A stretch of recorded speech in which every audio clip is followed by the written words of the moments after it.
5.18 민주화 운동을 북한군의 소행이라 말하는 사람들의 의도는 과연 무엇일까? 그 이유에는 근본적으로 남북의 분단 상황이 있을 것이다. 왜냐하면 한국 전쟁으로 인해 북한에 대한 인식이 나빠졌고 분단으로 인해 서로 풀 수 있는 기회가 없었기 때문이다. 그러므로 이런 상황을 이용하여 자신의 죄를 덮거나 국민들을 자신이 원하는 대로 이끌 수 있다.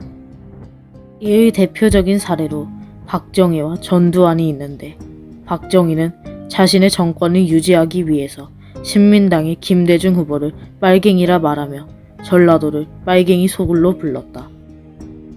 이와 같은 방식으로 전두환은 5.18 민주화 운동에 북한군이 투입되었다고 말하며 광주 시민을 북한군 빨갱이로 칭하며 자신의 학살을 진압으로 둔갑하였다.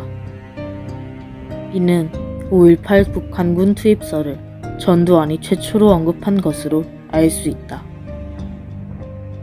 그러나 이들이 북한군 소행이라 주장하는 의도에 분단만 있는 것일까? 그렇지 않을 것이다. 5.18 민주화 운동에는 큰 저항 정신과 민주화로 나아가기 위한 발걸음과 공동체 정신 등 많은 의의들이 있기 때문이다. 대표적인 저항 정신의 사례로서 5.18 민주화 운동 당시에 청년이나 부상자를 태워주었다가 함께 봉변을 당한 운수업 종사자들은 자신의 택시, 버스, 트럭 등을 끌고 시위에 함께 참여하였다. 또한 계엄군의 무차별적 집중 사격에 수많은 시민들이 죽음으로써 스스로를 지키기 위해 무장을 한 후 시위를 이어나갔다.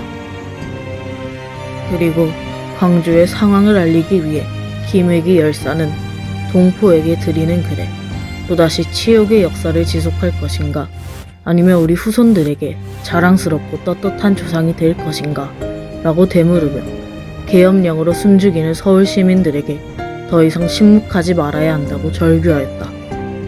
민주화와 관련해서는 당시 전두환 신군부의 비상계엄을 즉각 해제하라는 외침과 민주화와 인권 회복을 위해서 라는 구호를 가지고 시위를 이어나갔으며 5.18 민주화 운동의 정신으로 6월 민주항쟁에서 대통령 직선제를 쟁취하였다.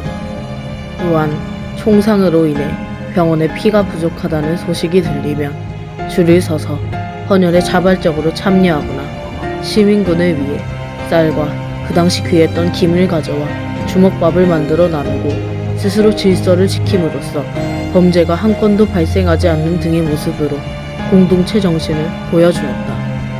이러한 5.18 민주화 운동의 정신은 6월 민주항쟁에서 대통령 직선제로 이후 2016년 박근혜 탄핵 촛불 등으로 지금까지 이어져 오고 있다. 북한군 개입설을 주장하는 사람들은 이러한 정신들을 부정함으로써 자신들의 권력을 유지해 오고 있다. 또한 현재에도 상대를 빨갱이라 칭하며 자신의 권력을 강화하는 모습들을 보여주고 있다. 적폐들의 이런 망언을 막기 위해 우리는 반드시 통일을 해야만 한다. 통일이 이루어져야만 촛불과 민주주의가 더 굳건해질 수 있고 적폐들의 망언을 본질적으로 저지할 수 있다. 그러므로 우리는 민주주의의 뿌리인 5.18 정신을 지켜야 하며 이어나감으로써 민주사회로 한 발짝 더 나아가야 한다.